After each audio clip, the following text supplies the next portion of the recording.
আমাদের সমাজে প্রচলিত আছে সন্তান নিজের পায়ে দাঁড়ানোর আগে বিবাহ দেয় না বাবা মা, কিন্তু এই বিবাহ না দেওয়ার কারণে নানান অন্যায় কাজে লিপ্ত হয়ে যায় ছেলে মেয়েরা। এ ব্যাপারে ইসলাম কি বলে? সব জায়গায় এই প্রশ্ন, শুধু যুবকদের আর্তনাদ, আহাজারি, মুরব্বীরা বোঝে না। আল্লাহ তাআলা আমাদের চাচা জেঠাদেরকে, মুরব্বীদেরকে হেদায়েত দান করুন, যুবকদের কষ্টগুলো যেন তারা বুঝে সেই তৌফিক দান করুন।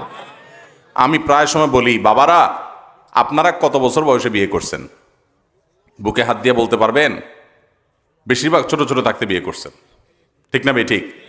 চাচিরা আপনাদের বিয়ে হয়েছে কত? যায় দেখেন বেশিরভাগ চাচি জেঠিদের বিয়ে হয়েছে 12, 13, 14 বছর বয়সে, ঠিক না ভাই? ঠিক। আপনারা সবাই অল্প বয়সে বিয়ে করছেন। আপনাদের এত অল্প বয়সে বিয়ে না করলেও চলতো, আপনাদের এই বয়সে বিয়ে না করলেও, কারণ আপনাদের আমলে এত ফিতনা চতুর্দিকে ছিল। আরে এখন যত ফিতনা, যুবকরা নিজেদের চরিত্র বাঁচাতে পারে না, চতুর্দিকে তাদের উপরে ফিতনা মাথার উপরে এসে পড়ে। এখন আপনার চাইতে আরো আর্লি তার বিয়ে দেওয়া উচিত, যদি তার চরিত্র হেফাজত করতে হয়। এজন্য মুরব্বীরা পায়ে দাঁড়ানো বলতে কি বুঝান বলেন? পায়ে দাঁড়ানো মানে কি? বলে যে আগে নিজের পায়ে দাঁড়াও তারপর বিয়ে দিব। আরে বাবা, সে কি আরেকজনের পায়ে দাঁড়াইছে? সে নিজের পায়ে দাঁড়াইছে না।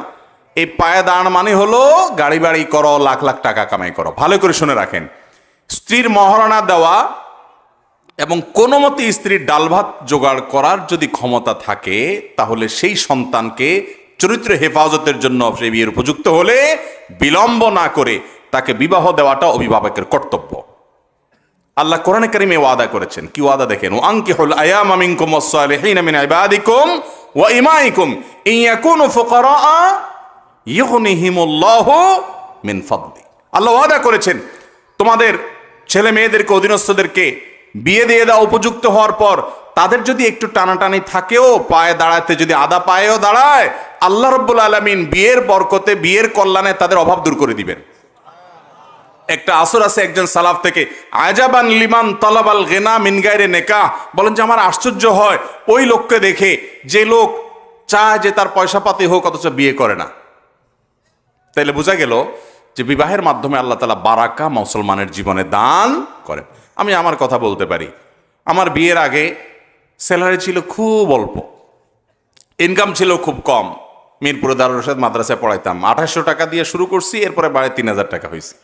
এক মসজিদে জুমা পড়াইতাম মিরপুর 10 নম্বরে, সেখানে পার জুমা 500 টাকা দিত, 4 জুমায় 2000 টাকা। এই হলো বেতন, 5000 টাকা। কিন্তু বিয়ে করার পর আলহামদুলিল্লাহ সেটা প্রায় 4 গুণ বেড়ে গেছে। আল্লাহ তাআলা বারাকা দিয়েছেন। ইমানদার সে বিশ্বাস থাকতে হবে। আল্লাহ ওয়াদা করেছেন ইয়াকুনু ফুকারা ইউগনিহিমুল্লাহু মিন ফাদলি, তোমাদের সন্তান সন্ততিদের একটু টাকা পয়সার টানাটানি আছে, মোটামুটি ডালবারটা সে জোগাড় করতে পারে, সে একেবারে অলস না, চেষ্টা করে, পরিশ্রম করে, তো তার চরিত্র হেফাজতের জন্য বিয়ে দাও। যদি তাদের একটু অভাব থাকেও, টানাটানি থাকেও, আল্লাহ রাব্বুল আলামিন সেটা দূর করে দিবেন, আল্লাহর ওয়াদা আছে। অতএব অভিভাবকরা, বাবারা, আপনারা জানেন না আপনাদের অজান্তে ছেলে মেয়েরা কত গুনাহে লিপ্ত হয়ে যায়। মেয়েদের সাথে ফেসবুকে, অনলাইনে, অফলাইনে চ্যাটিংয়ের জেনা, চোখের জেনা, মনের জেনা, কথার জেনা, সরাসরি জেনা কতভাবে লিপ্ত হয়ে যায়। মনে রাখবেন, সে তো পাপিষ্ট হবেই তার পাপের কারণে। আপনি অভিভাবক, তাকে বিয়ে দিতে বিলম্ব করেছেন, আল্লাহর কাঠগড়ায় আপনি তার প্রত্যেকটা পাপের জন্য দায়ী হবেন, আসামি হবে। আল্লাহ আমাদের মুরব্বীদেরকে হেদায়েত দান করুন, চাচাদেরকে আল্লাহ তাআলা হেদায়েত দান করুন, চাচিদেরকে আল্লাহ তাআলা হেদায়েত দান করুন। ছেলে মেয়েদেরকে তাড়াতাড়ি বিয়ে দিবেন তো ইনশাআল্লাহ।